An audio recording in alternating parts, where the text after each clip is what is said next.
नमस्कार, माउन्टेन समाचारमा स्वागत छ। म सचिता बुढाथोकी र म सुजन चालिसे। सुरुमा अहिलेसम्मका मुख्य समाचार।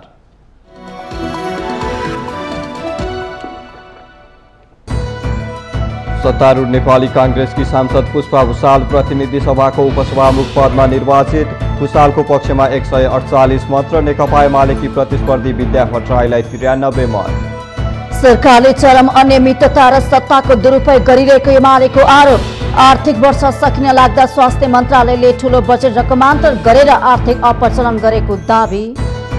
भारतको भ्रमणमा रहनुभएका माओवादी अध्यक्ष दाहाल र भारतीय प्रधानमन्त्री मोदी बीच भेटवार्ता हुने। आइतबार भारतीय प्रधानमन्त्री मोदी निवासमा भेट हुने तय। आर्थिक मामिलामा सरकार दिनानुदिन अपारदर्शी र अनुशासनहीन बन्दै गएको महालेखा परीक्षकको प्रतिवेदनबाट स्पष्ट। वर्षे पछि खर्ब रकम बेरुजु बढ्दा सरकारी संयन्त्र उदासीन। आर्थिक वर्ष 2078-79 मा विदेश जाने श्रमिकको संख्या 3.68 गुणाले बढ्यो। चालु आर्थिक वर्षमा अहिलेसम्मकै धेरै 6,28,000 बढी नेपाली वैदेशिक रोजगारीमा गए। श्रीलङ्कामा प्रधानमन्त्री रनिल विक्रमासिंघेद्वारा कार्यवाहक राष्ट्रपतिको शपथ। आज सुरु हुने संसद बैठकबाट नयाँ राष्ट्रपतिको निर्वाचन प्रक्रिया सुरु हुने। जुलाई 20 मा नयाँ राष्ट्रपति चयन। र आइसिसी विश्वकप क्रिकेट लिग 2 अन्तर्गत आज नेपालले नामिबियासँग दोस्रो खेल खेल्दै नामिबियासँग पहिलो खेल हारेको नेपाल कमजोरीलाई सुधार गर्दै दोस्रो खेल जित्ने दाउमा।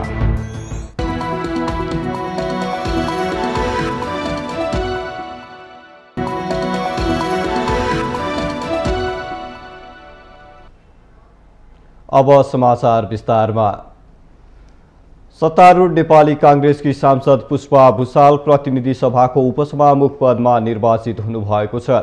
प्रतिनिधि सभाको शुक्रबार बसेको दोस्रो बैठकमा भएको मतदानमा 148 मत प्राप्त गरी उहाँ प्रतिनिधि सभाको उपसभामुख पदमा निर्वाचित हुनुभएको हो। प्रतिनिधि सभामा तत्काल कायम रहेका 242 सदस्य संख्या मध्ये 148 मत भुसालको पक्षमा र 93 मत मात्रै प्रतिस्पर्धी विद्या भट्टराईले प्राप्त गर्नुभएको हो। प्रतिनिधि सभाका सभामुख अग्निप्रसाद सापकोटाले सो मत मध्ये गौतमले प्राप्त गर्नुभएको मत बहुमत भएकाले उहाँ उपसभामुख पदमा निर्वाचित भएको घोषणा गर्नुभयो। यस सभाका मान्य सदस्य श्री पुष्पा भुसाल गौतमलाई उपसभामुख पदमा निर्वाचित गरियोस् भन्ने प्रस्तावको पक्षमा 148 मत परेको र उक्त संख्या प्रतिनिधि सभामा तत्काल कायम रहेका सम्पूर्ण सदस्य संख्याको बहुमत भएकोले यस सभाका मान्य सदस्य श्री पुष्पा भुसाल गौतमलाई उपसभामुख पदमा निर्वाचित गरियोस् भन्ने प्रस्ताव बहुमतले पारित भएको घोषणा गर्दछु। भुसाललाई सत्तारूढ गठबन्धनको समर्थन थियो। नेपाल मजदुर किसान पार्टीका सांसद प्रेम सुवालले भने मतदानमा भाग लिनु भएन। प्रतिनिधि सभाको अर्को बैठक साउन 4 गते बुधबार बिहान 11 बजेका लागि बोलाइएको छ।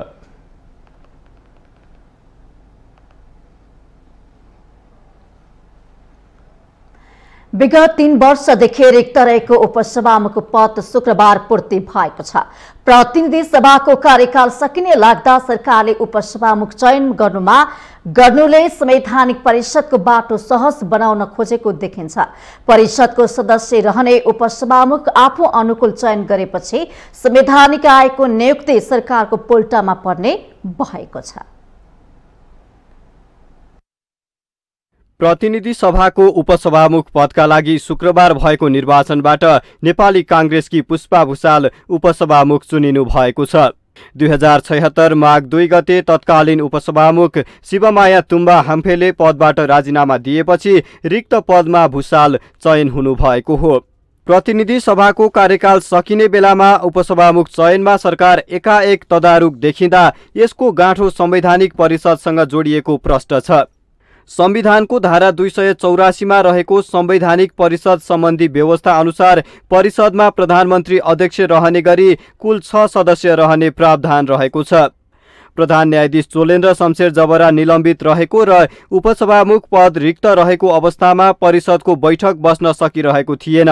संवैधानिक परिषदको बैठक बस्नका लागि देखिने प्राविधिक समस्या समाधान गर्न उपसभामुख चयन गरिएको बुझिएको छ। त्यो अनुसार संवैधानिक परिषदमा सबैको उपस्थिति पनि छ।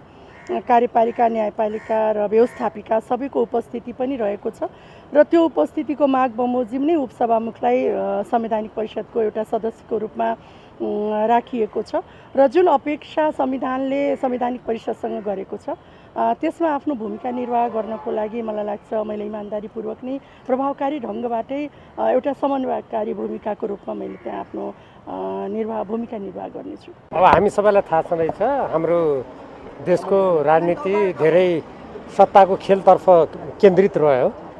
त्यसको परिणामस्वरूप उपसभामुख पद यति बेलासम्म खाली भयो। त्यसकारण अब अहिले यो 4-5 महिना अगाडि भए पनि अब एउटा विधि पुर्याइहाल्नु न त भनेर पुर्याए जस्तो वा सत्ताकै भित्री एउटा खेलमा अब कतिपय कुरा मिलाउनु पर्ने के गर्नुपर्ने होला। त्यसकारण यो अन्तिममा भइहालेको जस्तो देखिन्छ। संवैधानिक आयोगहरूमा पदाधिकारी नियुक्तिका लागि परिषदको बैठक बसेर निर्णय हुने प्रावधान छ। यसअघि ओली सरकारले संवैधानिक परिषदको गणपूरक संख्यामा आफू अनुकूल निर्णय गर्न सहज हुने गरी संवैधानिक परिषदको काम कर्तव्य अधिकार र कार्यविधि सम्बन्धी ऐन 2066 संशोधन विधेयक ल्याएको थियो। त्यसका आधारमा भएका नियुक्ति खारेजको माग गर्दै परेको रिट सर्वोच्चमा विचाराधीन छ, जसको पेशी 11 साउनमा तोकिएको छ। यदि अदालतले अध्यादेश र त्यसका आधारमा भएका नियुक्ति खारेज गरे पदपूर्तिका लागि सरकारले बाटो सहज गर्न खोजेको देखिन्छ। अर्को स्वभावैले यो संवैधानिक परिषदको जुन नियुक्तिको प्रक्रिया छ त्यसमा उपसभामुख पनि त्यसको मेम्बर हुने भावनाले र सम्भवतः अब सम्मानित अदालतमा यो संवैधानिक परिषद संवैधानिक नियुक्तिहरूको सन्दर्भमा सम्मानित अदालतमा जुन केस चलिरहेको छ कथम कदाचित उहाँहरूको नियुक्ति चाहिँ बदर भयो भने फेरि नियुक्ति प्रक्रियामा जानुपर्ने हुन्छ। त्यसले गर्दा मलाई लाग्छ तपाईँको चाहिँ त्यो नियुक्ति प्रक्रियामा एउटा मेम्बर चाहिँ उपसभामुख पनि हुने भएकोले स्वभावैले उहाँहरू यो प्रक्रियामा जानुभयो होला भनेर हामीले सहज रूपमा अनुमान लगाउन सकिन्छ। त्यसो त ओली सरकारले ल्याएको विधेयकको चर्को विरोध गरेको काङ्ग्रेस अहिले ओली पथमै हिँडेको छ। सरकारले गत असार 22मा सोही प्रकृतिको विधेयक राष्ट्रिय सभामा दर्ता गराएको छ, जस अनुरूप परिषदमा अध्यक्ष र हाल बहाल रहेका सदस्यको आधा मात्र उपस्थित भए पनि बैठक बस्न सक्ने व्यवस्था प्रस्ताव गरिएको छ।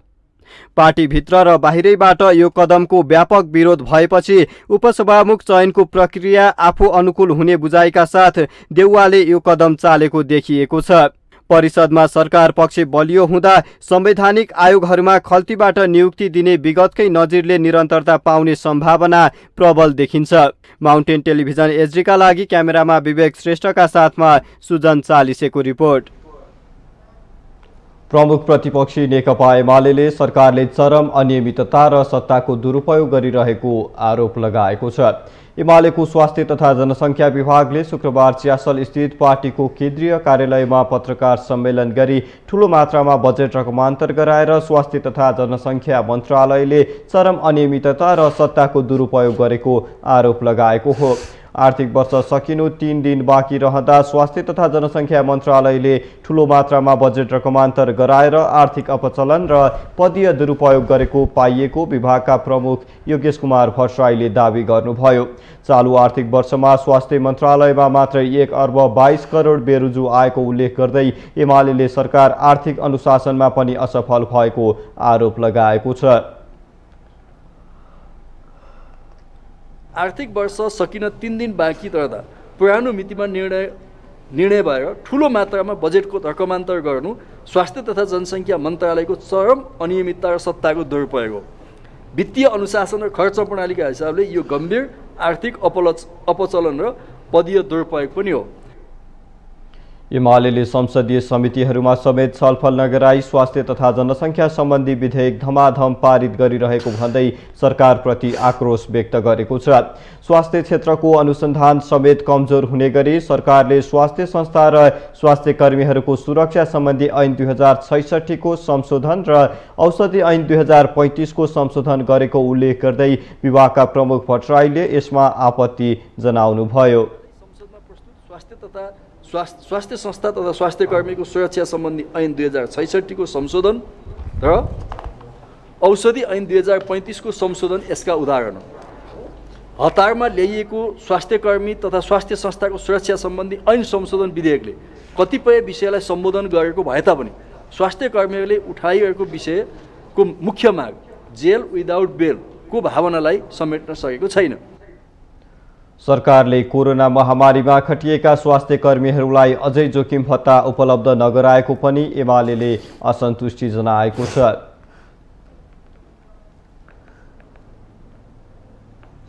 भारत भ्रमणको लागि नयाँ दिल्ली पुग्नुभएका माओवादी केन्द्रका अध्यक्ष पुष्पकमल दाहाल र भारतीय प्रधानमन्त्री नरेन्द्र मोदी बीच भेटवार्ता हुने निश्चित भएको छ। आइतबार बिहान प्रचण्ड र मोदी बीच भेटवार्ता हुने निश्चित भएको हो। भारतीय विदेश मन्त्रालयका अनुसार आइतबार बिहान भारतीय प्रधानमन्त्री मोदी नेवासमा ब्रेकफास्टसँगै भेटवार्ता गर्ने तय भएको छ। भारतीय जनता पार्टी भाजपाका अध्यक्ष जेपी नड्डाका निमन्त्रणामा दाहाल शुक्रबार दिल्ली पुग्नु भएको थियो। मोदीसँगको भेटपछि प्रचण्डले भाजपाको कार्यालय भ्रमण गर्ने बताइएको छ। त्यहाँ भाजपाका अध्यक्ष नड्डा सहित अन्य नेताहरूसँग भेटघाट र दिवाभोजको आयोजना हुनेछ। दाहालले आज भारतका राष्ट्रिय सुरक्षा सल्लाहकार अजित डोभालसँग भेटघाट गर्नुहुनेछ। त्यसपछि भारतीय विदेश मन्त्री एस जयशंकरसँग भेटघाट हुने कार्यक्रम रहेको छ। आज Dahal foundation for public awareness and policy संस्थाले आयोजना गर्ने कार्यक्रममा मुख्य वक्ताको रूपमा सहभागी हुने कार्यक्रम छ। भारतीय विदेश मन्त्री जयशंकरले आयोजना गर्ने रात्रि भोजमा सरिक हुने बताइएको छ। शुक्रबार साँझ दाहालले र भारतीय विदेश सचिव विनय मोहन क्वात्रासँग भेटघाट गर्नु भएको छ।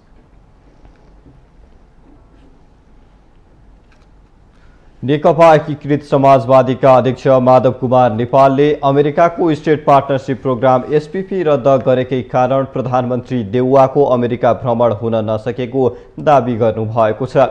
शुक्रबार काठमाडौँमा पार्टीको बागमती प्रदेश कमिटीको तेस्रो बैठकलाई सम्बोधन गर्दै अध्यक्ष नेपालले एसपीपी रद्द गरेकै कारण प्रधानमन्त्री देउवाको अमेरिका भ्रमण रद्द भएको दावी गर्नुभएको हो।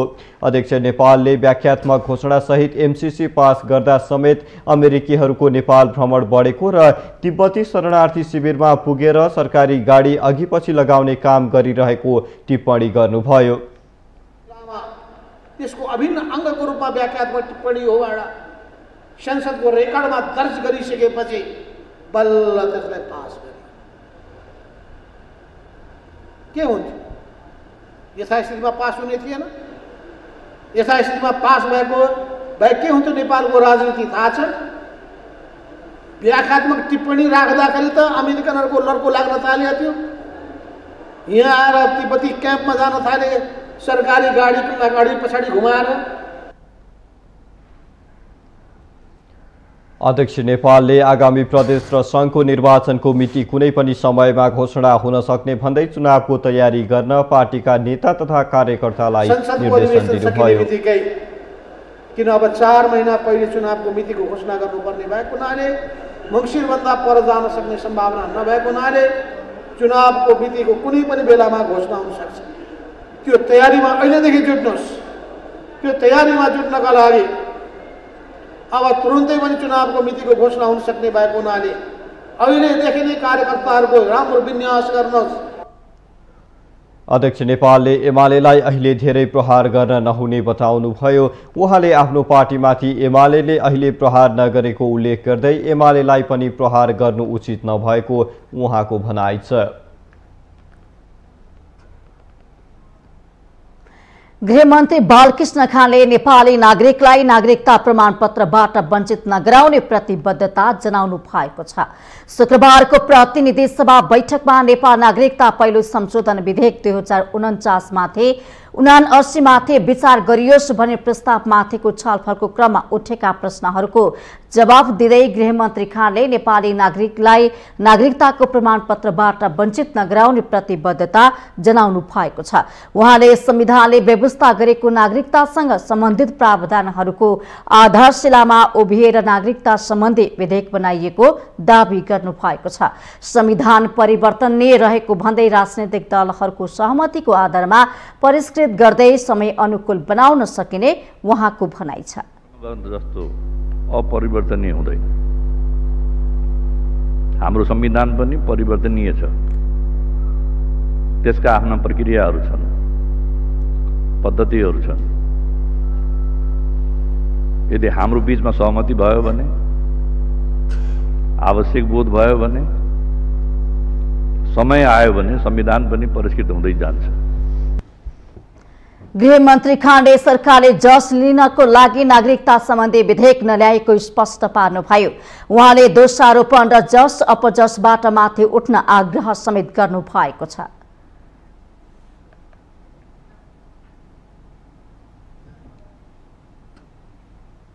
माउन्टेन समाचारमा पालो भएको छ विश्रामको।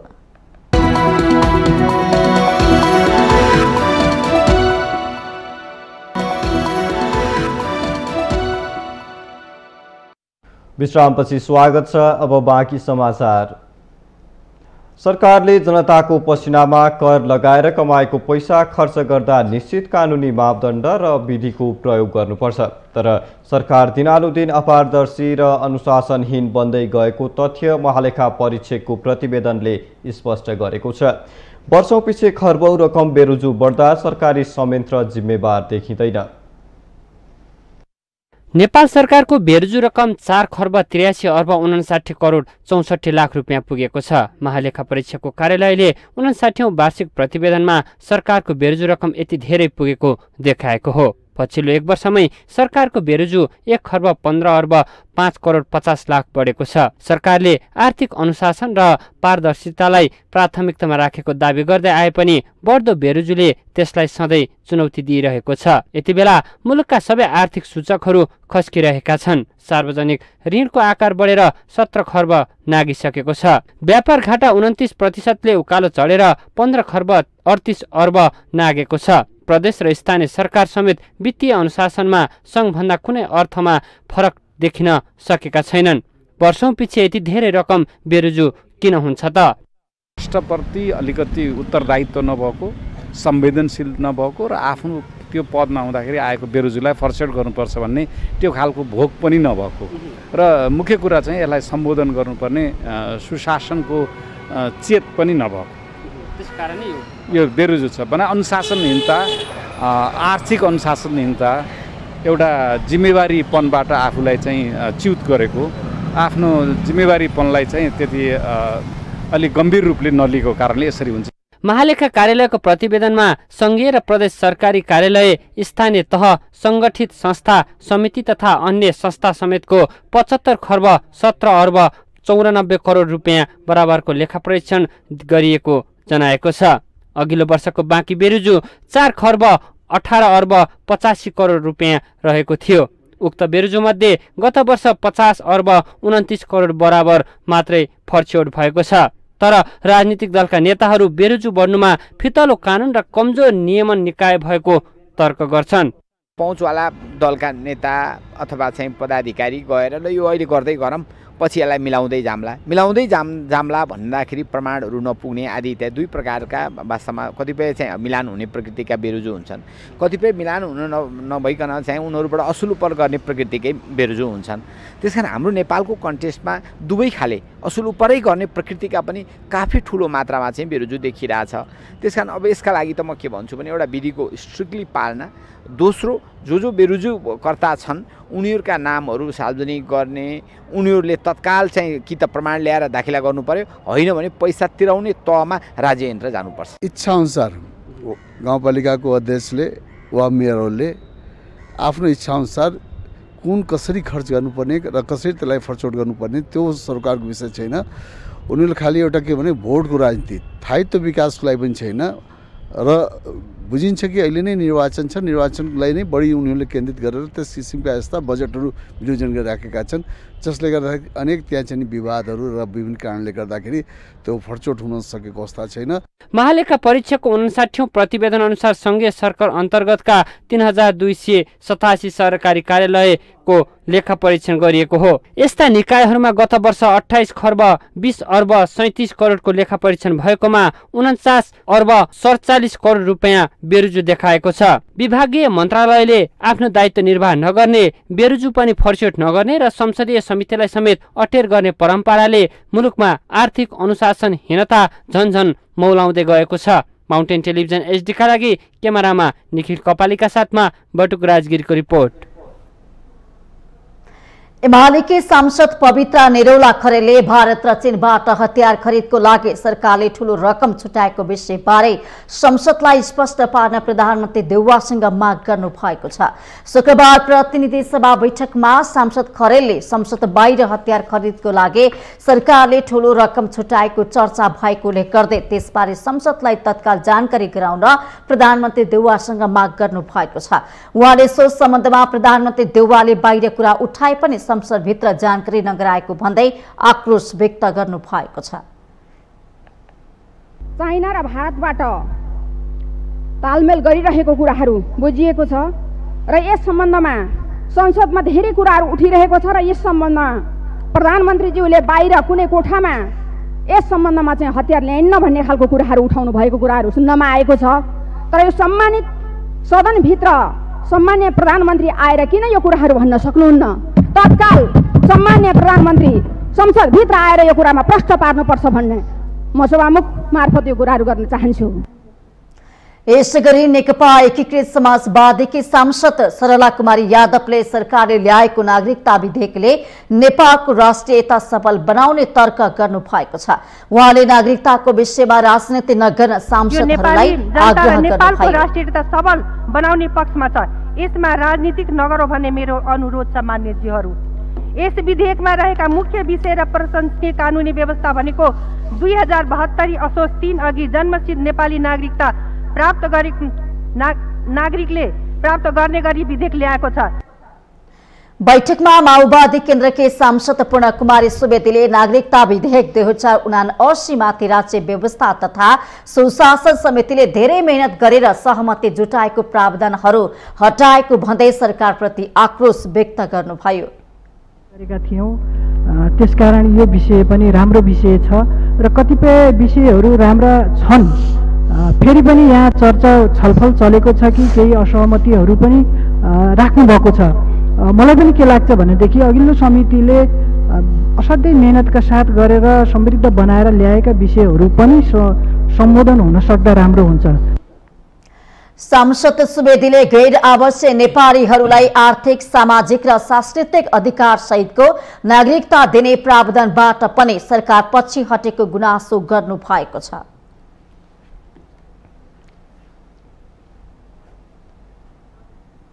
विधान अनुसार पार्टी नचलेको आरोप खेपिरहेको कांग्रेसको केन्द्रीय कार्यसमितिको बैठकमा केन्द्रीय सदस्य तथा पदाधिकारीहरूले विभिन्न विषय उठान गरेका छन्।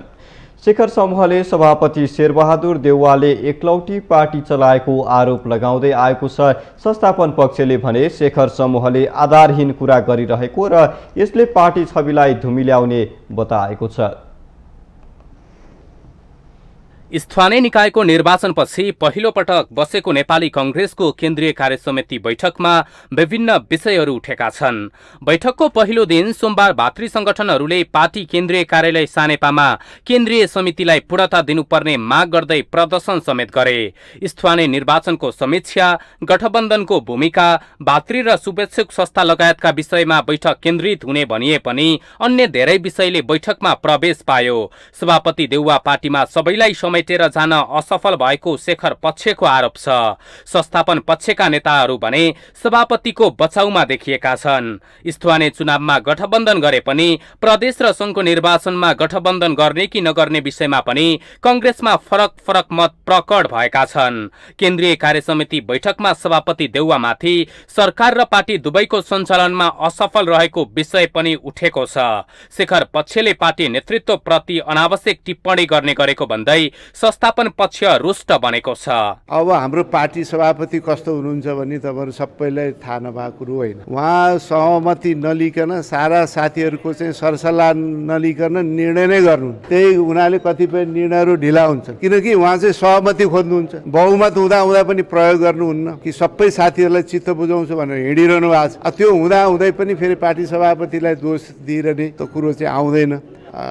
विरोध गर्नको लागि विरोध गरेर त केही अर्थ हुन्न। सम्पूर्ण कुरा राख्न चाहिँ छुट छ त, बिना आधार बाहिर चाहिँ फ्यास बोलिदिएर त केही अर्थ लाग्दैन। त्यसले त अनावश्यक रूपमा पार्टीको इमेजलाई बिना आधार चाहिँ ड्यामेज गर्ने काम हुन्छ। निरन्तर रूपमा संस्थापन पक्षलाई दबाब दिइरहेको इतर पक्षको कुरा सभापति देउवाले सुन्नुहुन्छ या हुँदैन त्यो त समयले पक्कै बताउनेछ।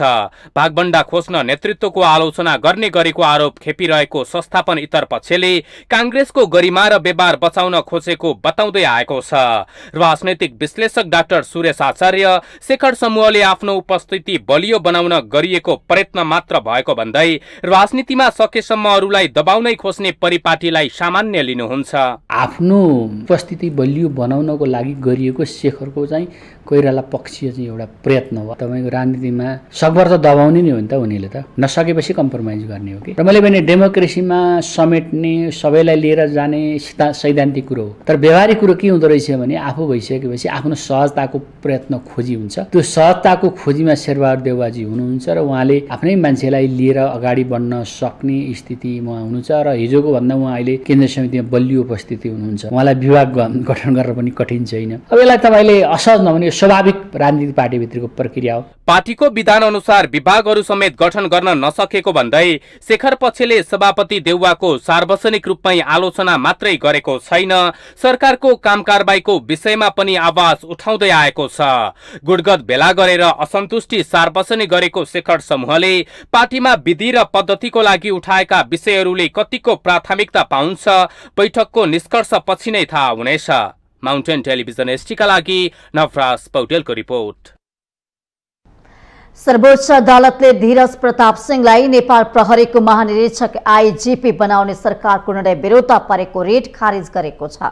एआईजी विश्वराज पोखरेलले सिंहलाई आईजीपी बनाउने निर्णय खारिज गर्न माग गर्दै दिएको रिट न्यायाधीश दीपक कुमार कार्की र कुमार चुडालको इजलासले शुक्रबार खारिज गरेको हो। वैशाख 18 गते बसेको मन्त्री परिषद बैठकले वरियता क्रममा तेस्रो नम्बरमा रहेका एआईजी सिंहलाई आईजीपी बनाउने निर्णय गरेको थियो। पोखरेल 2077 मंसिर 25 गते एआईजीमा बढुवा भएका थिए भने सिंह 2078 चैत्र 7 गते एआईजी हुनु भएको थियो। सरकारले वरियता क्रम अनुसार पहिलो नम्बरमा रहेका विश्वराज पोखरेल र दोस्रो नम्बरमा रहेका सहकुल थापालाई पाखा लगाएर तेस्रो नम्बरमा रहेका सिंहलाई आईजीपी बनाएको हो। आफूभन्दा कनिष्ठलाई आईजीपी बनाउने सरकारको निर्णय कानून विपरीत भएको भन्दै पोखरेलले सर्वोच्चमा रिट गर्नु भएको थियो। आईजीपीमा सिंहको नियुक्ति भएपछि ड्युटीमा नजानु भएका पोखरेलले साउन 20 गतेदेखि अनिवार्य अवकाश पाउँदै हुनुहुन्छ। सर्वोच्चले पोखरेल डीआईजीबाट एआईजी हुँदाको नियुक्तिलाई अदालतमा चुनौती दिएका घनश्याम अर्याल, ईश्वर बाबु कार्की र प्रकाश कार्कीको रिट पनि खारेज गरिएको छ। माउन्टेन समाचारमा पालो भएको छ विश्रामको।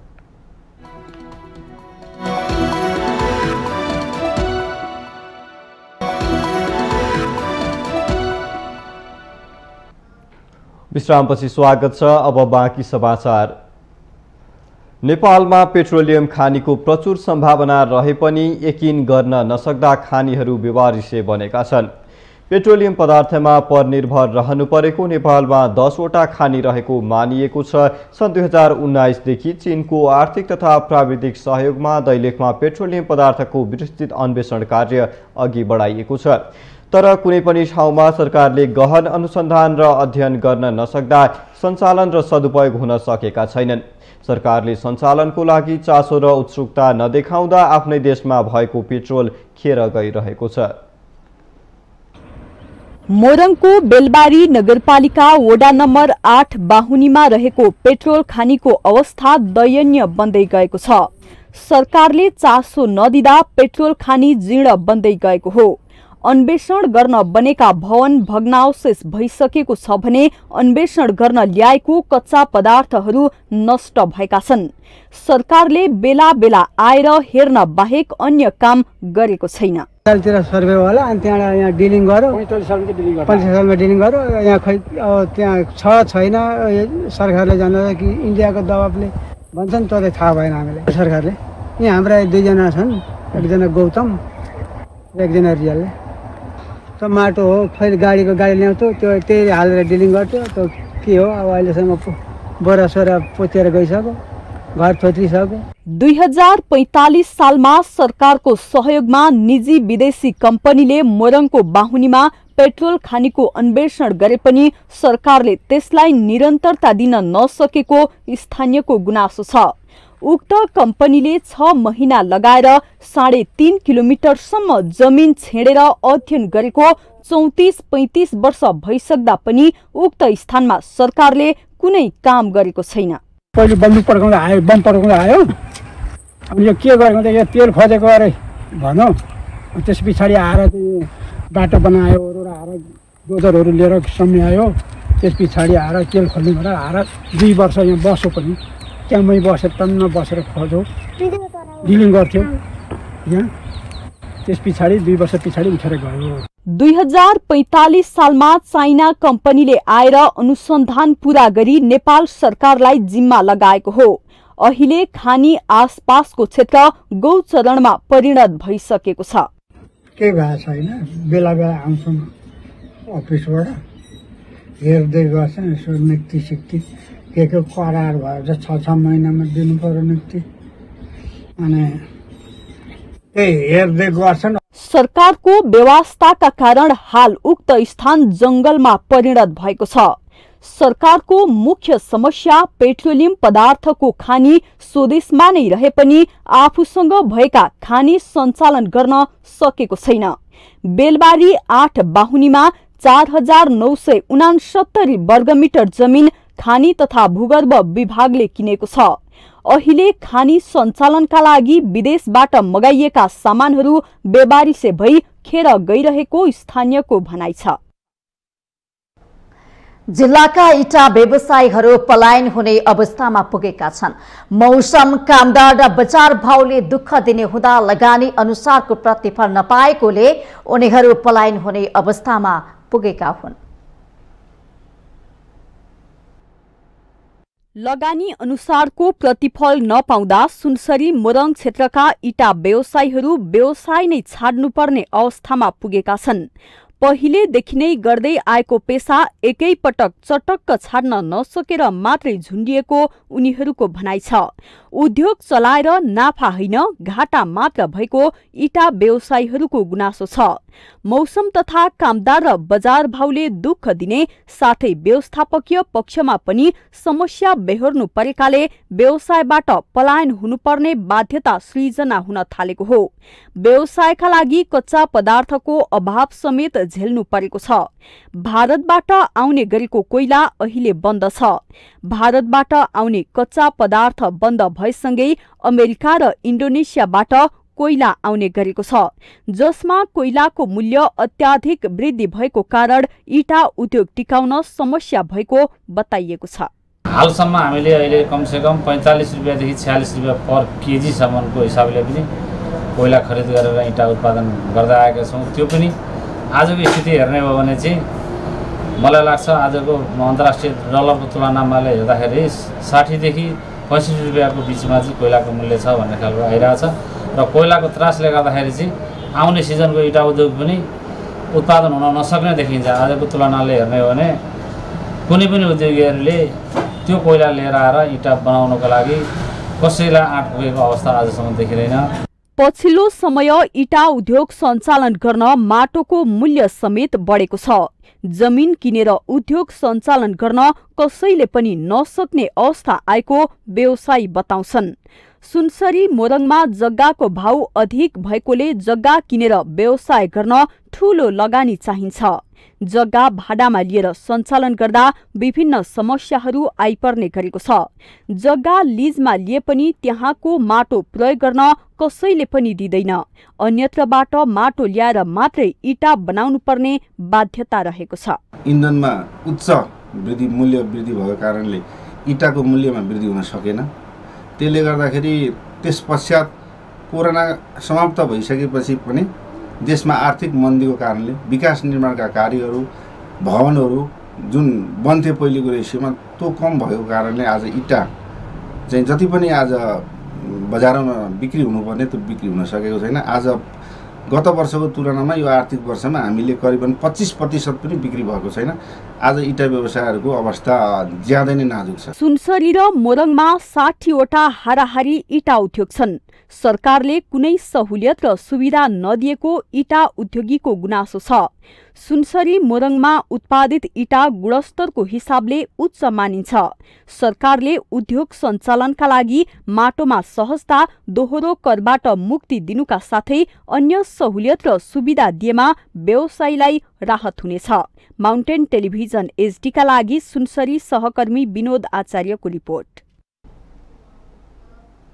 जनता समाजवादी पार्टी जसपाका अध्यक्ष उपेन्द्र यादवले संघीय परिषद अध्यक्ष डाक्टर बाबुराम भट्टराई लगायतका नेताहरूले पार्टी फुटाउने प्रयास गरेकाले कारबाही गरिएको स्पष्ट गर्नुभएको छ।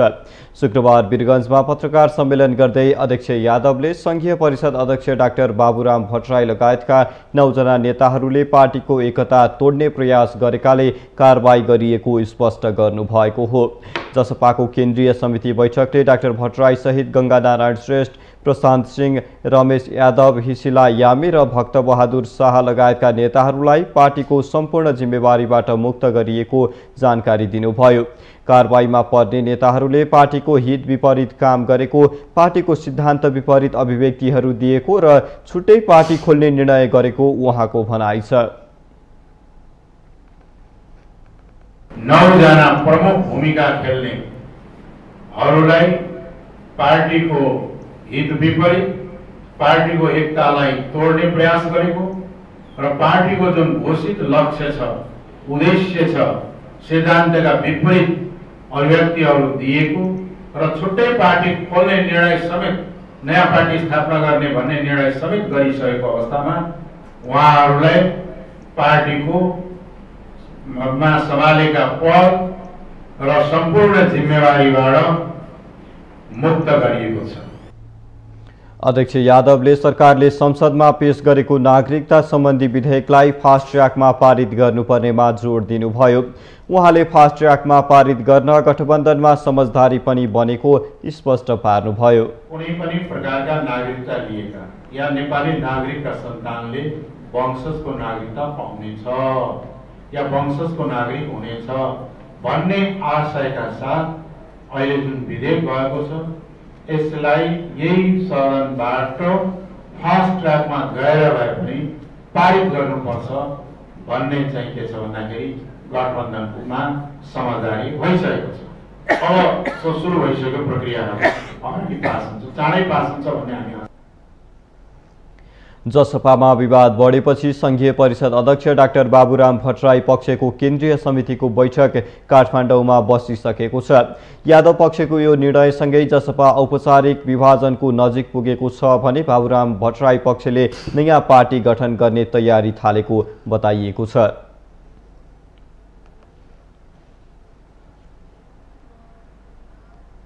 हामीसँग आर्थिक, अन्तर्राष्ट्रिय र खेलकुद समाचार बाँकी नै छन्। माउन्टेन समाचारमा पालो भएको छ विश्रामको।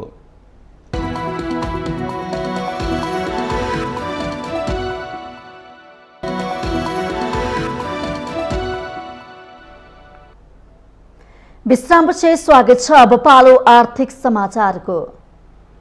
आर्थिक समाचारको साथमा मेरो देश मेरो जगदम्बा सिमेन्ट, गुणस्तरको नयाँ स्तर Riddhi Siddhi cement, Jagadamba super sign तथा ग्याल्बा प्लस जस्ता पाता जीवनभरको भरोसा। 53 ग्रेड र 43 ग्रेडको सर्वोत्तम सिमेन्ट अपग्रेडेड स्पेनका साथ।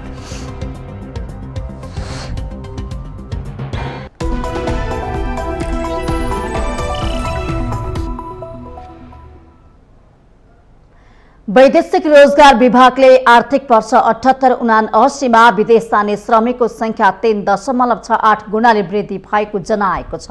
शुक्रबार विभागमा वैदेशिक रोजगार विभागको आर्थिक वर्ष 78-79 वार्षिक समीक्षा तथा छलफल कार्यक्रममा महानिर्देशक शेषनारायण पौडेलले चालू आर्थिक वर्षमा विदेश जाने श्रमिकको संख्या 3.68 गुणाले वृद्धि भएर 6,28,000 भन्दा माथि पुगेको जानकारी दिनुभएको छ। उहाँले चालू आर्थिक वर्षमा अहिलेसम्मकै धेरै श्रम स्वीकृति दिएको पनि बताउनु भएको छ। महानिर्देशक पौडेलले चालू आर्थिक वर्षमा मात्रै गत आर्थिक वर्षको भन्दा 4,61,000 बढी श्रमिक विदेश गएको जानकारी दिनुभएको छ। कसैले 2 पटक 3 पटक पनि श्रम स्वीकृति लिनुहुन्छ, यो मैले तपाईलाई राख्न चाहे। यसमा चाहिँ 67 लाख पुरुष हुनुहुन्छ भने 3 लाख चाहिँ महिला हुनुहुन्छ। यो चाहिँ वास्तवमा जेन्डर ब्यालेन्सको हिसाबले साह्रै नाजुक अवस्था छ। यो विदेशीहरूले पनि प्रश्न उठ्ने गर्छन्। यो नीतिगत रूपमा हामीले यहाँ सम्बोधन गर्नुपर्ने यो तथ्याङ्कले देखाउँछ। त्यस्तै महानिर्देशक पौडेलले विभागले सबै प्रकारको श्रम स्वीकृति अनलाइन प्रणालीबाट सञ्चालन गरेकाले 1 वर्षमा 45% कार्यालयमा भिडभाड कम गरेको दावी गर्नु भएको छ। महानिर्देशक पौडेलले विभागले सक्कली पीडित भन्दा पनि नक्कली पीडित 30% उजुरी लिएर आउने गरेको बताउनु भएको छ। उहाँले अहिले नक्कली पीडितलाई विभागले निरुत्साहित गर्दै लगिएको दावी गर्नुभयो।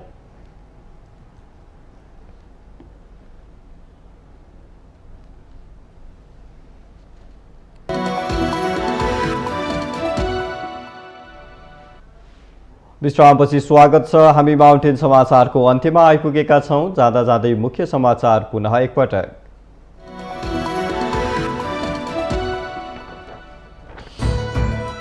सत्तारूढ नेपाली कांग्रेसकी सांसद पुष्पा भुसाल प्रतिनिधि सभाको उपसभामुख पदमा निर्वाचित। भुसालको पक्षमा 148 मत र नेकपा एमालेकी प्रतिस्पर्धी विद्या भट्टराईलाई 93 मत। सरकारले चरम अनियमितता र सत्ताको दुरुपयोग गरिरहेको एमालेको आरोप। आर्थिक वर्ष सकिन लाग्दा स्वास्थ्य मन्त्रालयले ठूलो बजेट रकमान्तर गरेर आर्थिक अपचलन गरेको दावी। भारतको भ्रमणमा रहनुभएका माओवादी अध्यक्ष दाहाल र भारतीय प्रधानमन्त्री मोदी बीच भेटवार्ता हुने। आइतबार भारतीय प्रधानमन्त्री मोदी निवासमा भेट हुने तय। आर्थिक मामिलामा सरकार दिनानुदिन अपारदर्शी र अनुशासनहीन बन्दै गएको महालेखा परीक्षकको प्रतिवेदनबाट स्पष्ट। वर्षपछि खर्बौं रकम बेरोजगार बढ्दा सरकारी संयन्त्र उदासीन। आर्थिक वर्ष 2078-79 मा विदेश जाने श्रमिकको संख्या 3.68 गुणाले बढ्यो। चालू आर्थिक वर्षमा अहिलेसम्मकै धेरै 6,28,000 बढी नेपाली वैदेशिक रोजगारीमा गए। श्रीलङ्कामा प्रधानमन्त्री रनिल विक्रमासिंघेद्वारा कार्यवाहक राष्ट्रपतिको शपथ। शनिबार सुरु हुने संसद बैठकबाट नयाँ राष्ट्रपतिको निर्वाचन प्रक्रिया सुरु हुने। जुलाई 20 मा नयाँ राष्ट्रपति चयन। र आइसिसी विश्वकप क्रिकेट लिग 2 अन्तर्गत आज नेपालले नामिबियासँग दोस्रो खेल खेल्दै नामिबियासँग पहिलो खेल हारेको नेपाल कमजोरीलाई सुधार गर्दै दोस्रो खेल जित्ने दाउमा।